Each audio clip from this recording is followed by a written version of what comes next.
video was actually the catalyst to starting Youth for Human Rights International. So it speaks to children of all ages. And I'd like to take 1 second here to congratulate and to thank you so much, Linda Appleby, for doing what she does with the Buffalo Select Chorus and the children that are in the Buffalo Select Chorus. Linda was a teacher in the Buffalo school systems for 35 years.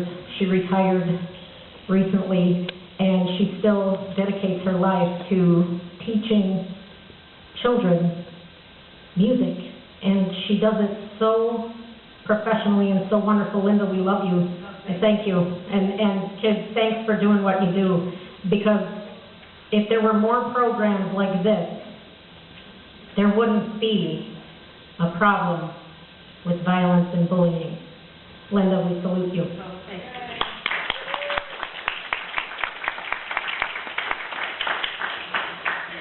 Our next speaker has been the superintendent of the Buffalo school system since 2005.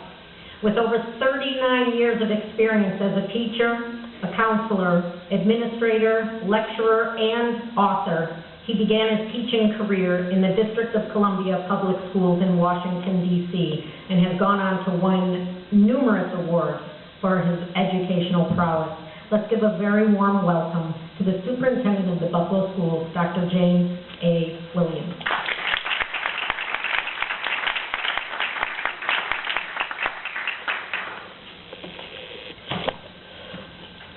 Thank you, and I had a prepared speech, but after I listened and watched the videos and speakers, I decided not to, because it brought back a lot of memories as far as my experience and how I was raised. And Linda, I want to say thank you also. Linda's still working for us, believe it or not. She retired, but we brought her back, and she's still helping us out, and she is one of our favorite people in the Buffalo Public School System.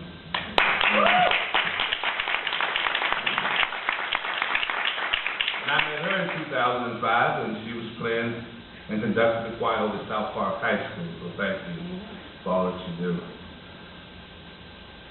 As I was thinking about bullying and all the issues that we're facing in this country, first I want to make this commitment: the Buffalo Public School System will be involved in this process. We do have policies. This is a priority in our school system, and Mr. Will Carestes, who is one of our associate superintendents, this is his job to make sure that we educate and get all the support we can to help our community.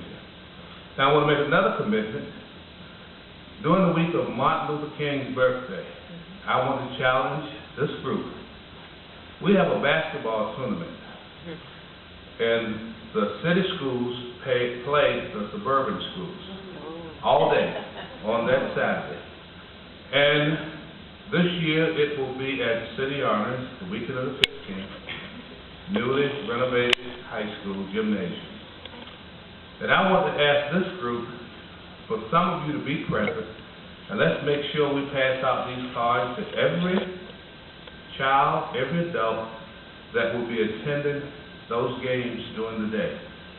And it's pretty close to 6 teams that will be there, 8 teams, 4 from the suburbs, 4 from the city.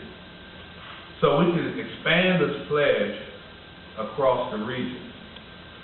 The next commitment, I want to expand it into next August. I would like for us to also take this pledge and the cards and come to every one of our football games. And let's begin to share this with the adults. We have moved into Section 6 football. Now we're playing the suburban teams in football. So we have anywhere from 2,000 to 4,000 fans at our games. Now, if you're serious, join in with us, and it's free. You get the cards, we're going to have the ordinance. And also, we can give one of you all a spot when the announcers are announcing the games during halftime to share the mission of what we're trying to do. That's their commitment. So I would like for the person that want to take that piece on from the organization to join with us.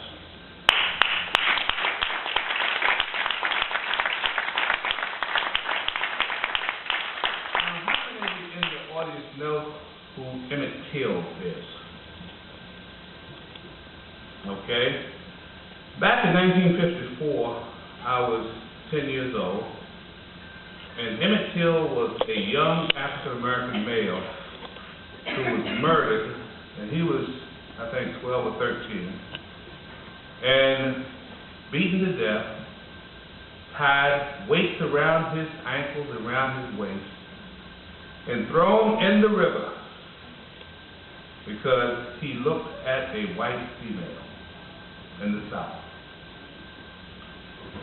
About 2 years ago, I was at the airport in St. Louis, Missouri, and I saw this lady with an Emmett Till button on her, and it was Emmett's mother. She's passed since then. And I went up and introduced myself, and I told her I was 10 years old when that happened, and she was still carrying the burden.